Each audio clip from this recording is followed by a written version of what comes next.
ছোট্ট যদি একটা বাগান থাকে তাহলে কিন্তু ঘরে বাজার না থাকলেও সেই বাগান থেকে টুকটাক লতাপাতা ছিঁড়ে কিন্তু রান্না করা যায়।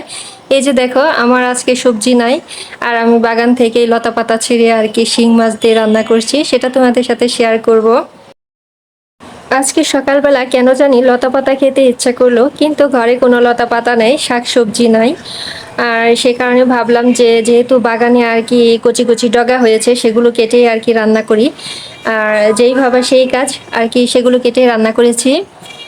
আর এটা হচ্ছে সকালবেলা, সকাল থেকে ব্লগটি যেহেতু শুরু করেছি, লাবিবকে আর কি ঘুম থেকে তুলে দিয়ে রেডি করিয়ে দিলাম। এখনো চোখে ঘুম ঘুম ভাব, মাদ্রাসায় চলে যাবে।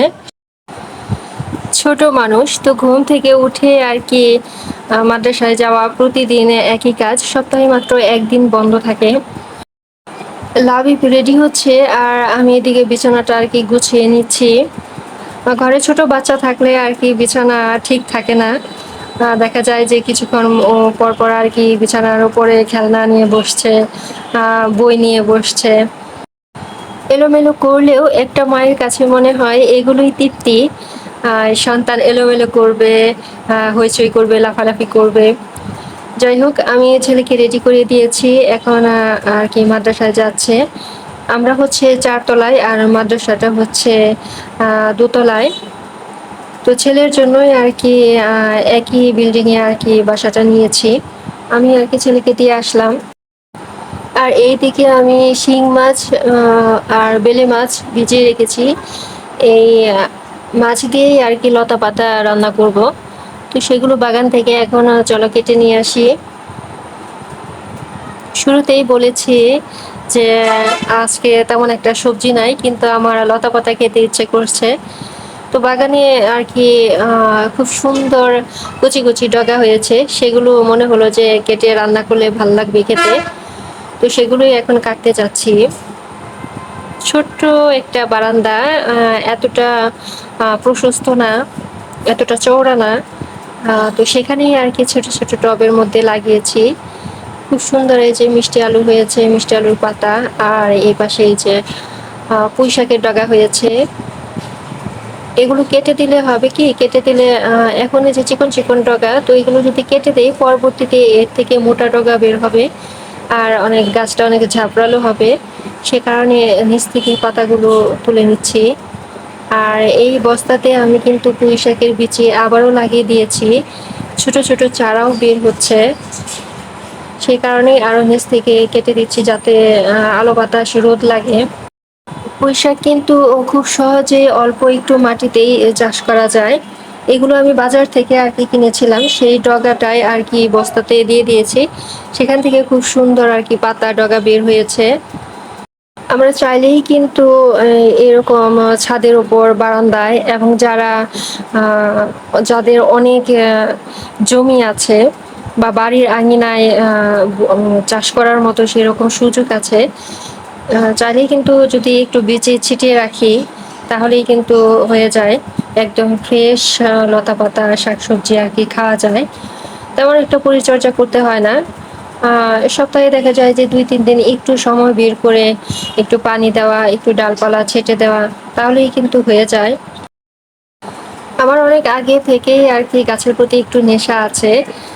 আমার গাছ খুব ভালো লাগে, সবুজ প্রকৃতি অনেক বেশি ভালো লাগে। আমি যখন গ্রামে ছিলাম সেখানে ছোট করে একটা বাগান করেছিলাম, মনের মতো করে আর কি সেখানে লাগিয়েছি, হোক বা না হোক, ফল ধরুক বা না ধরুক, সেটাতে আফসোস নাই। কিন্তু এই যে কচি কচি পাতা, এটা যে আমি ঘুম থেকে উঠে দেখতে পারি, পানি দেই, ওদেরকে স্পর্শ করি, এটা আমার কাছে অনেক ভালো লাগে।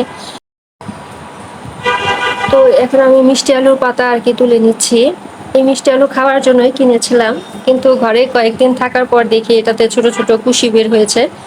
তারপর আর কি টবে দিয়ে দেই, আর সেখান থেকে বৃষ্টির পানি পড়ে খুব সুন্দর পাতা বের হয়েছে। আর মনে হলো যে এগুলো রান্না করে খেলে খুবই ভালো লাগবে। তো যেই ভাবা সেই কাজ, আমি এগুলো তুলে নিচ্ছি। পাতাগুলো কিন্তু অনেক সবুজ হয়েছে, অনেক বড় হয়েছে। লতানো যে গাছগুলো আছে এগুলোর ডগা যদি কেটে দেওয়া হয় তাহলে কিন্তু খুব সুন্দর আর কি ঝাপড়ালো হয়। পরবর্তীতে যে ডগা বের হবে সেগুলো অনেক মোটা মোটা হবে। আর ভেতরে হচ্ছে একটা বেগুনও ধরে আছে। ওটা মনে হয় পেকে গিয়েছে, ওটা দেখতে পাইনি। মনে হয় পাতা তুলতে এসে অনেক বেশি বকবক করতেছি এই সামান্য লতা পাতা নিয়ে। কি যেন কথায় আছে না, নিজের জিনিসের কদর বেশি, সেটা সামান্য হোক বা ছোট হোক। ব্যক্তিগতভাবে একটা কথা বলি, এখনকার যে অবস্থা, যে পরিস্থিতি, আপনি লোক সমাজের ভিড়ে যতটা কম যাবেন ততটাই ভালো। আর যে সময়টাতে আপনি হচ্ছে আহ, লোক সমাজের সাথে মিশে সময়টা ব্যয় করছেন, যেখান থেকে আপনার কোনো কিছু আর কি অর্জন হচ্ছে না, সেই সময়টা ওইখানে ব্যয় না করে আপনি একটা ছোট্ট বাগান করতে পারেন, বা আপনার যে কোনো শখের একটা জিনিস করতে পারেন। সেটা থেকে দেখা যাবে কি আপনি হচ্ছে মনের দিক দিয়েও তৃপ্তি পাবেন, আর ওটা থেকেও আপনি কিছু না কিছু হলেও বেনিফিট কিন্তু পাবেন। মনের যে একটা শান্তি প্রশান্তি, সেই দিক থেকেই আর কি বলছি যে আমরা অযথা সময় নষ্ট না করে একটা ভালো কিছুতে সময় যদি দেই, তাহলে সেখান থেকে ভালো কিছু আর কি হবে। এদিকে আমার কাঁচামরিচ গাছে কিন্তু অনেকগুলো কাঁচামরিচ পেকে গিয়েছে, আর কিছু কাঁচামরিচ গাছেই শুকিয়ে গিয়েছে পাকতে পাকতে। তো সেখান থেকে লাল লাল মরিচ আর কি তুলে নিলাম, কিছু ডগা তুলে নিলাম, আর এগুলো এখন শিং মাছ দিয়ে রান্না করব।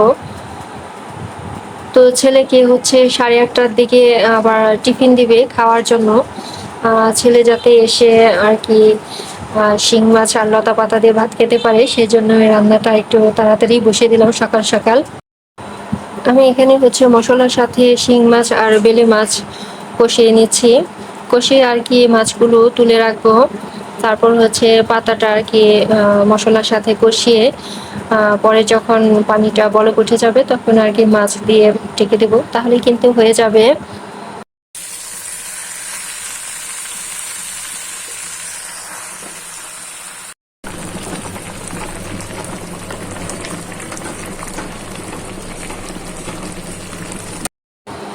এদিকে কিন্তু আমার পাতা কষানো হয়েছে, আর আমি ঝোলটাও দিয়ে দিয়েছি, মাছটাও দিয়ে দিয়েছি। এখন আর কি কিছু সময় অপেক্ষা করতে হবে, 10 মিনিটের মধ্যে আর কি হয়ে যাবে।